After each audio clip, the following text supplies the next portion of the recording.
বিয়ে করে কি পাইছেন? প্রথমত একটা বউ পাইছেন, দ্বিতীয়ত সারাদিনে ফোন দিয়ে তো কেউ আগে খবর নিত না। এখন হুটহাট ফোন দিয়ে একজন বলে, এই কোথায় তুমি, জলদি বাসায় আসো, তখন আপনার নিজেকে গুরুত্বপূর্ণ ব্যক্তি মনে হয়। তৃতীয়ত পাইছেন একজন রাঁধুনি, আপনার পছন্দের খাবারগুলো আপনার বউ মন মতো করে রান্না করে, মন্দ বলার কোনো সুযোগ নাই, তা না হলে খুন্তির মিষ্টি মিষ্টি বাড়ি খাবেন। তারপর পাইছেন বউ নামের একটা ওয়াশিং মেশিন, আপনার কাপড়গুলো সে পরিষ্কার করে, আর আপনার উপর যদি কোনো রাগ অভিমান থাকে তাহলে আপনাকে মারবেও না, আপনাকে কষ্টও দিবে না। সব রাগ অভিমান আপনার কাপড়ের উপর লাফালাফি করে সে শেষ করবে।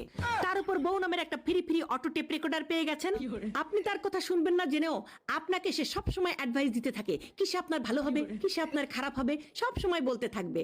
আপনাকে নিয়ে সারাদিন যে চিন্তা করে, প্রতি সপ্তাহে খুব বড় সড়ো করে আপনাকে একটা বাজারের লিস্ট ধরিয়ে দেওয়া হয় যাতে আপনি কম খরচে কিভাবে বেশি জিনিস কিনতে পারেন। তারপরে আপনার নিজের ঘরে আপনি রাত 10টার পরে ঢুকতে পারবেন না, সেই জন্য একটা বউ নামের দারোয়ান আপনি পেয়ে গেছেন। বউয়ের সাথে সাথে শ্বশুর শাশুড়ি শালা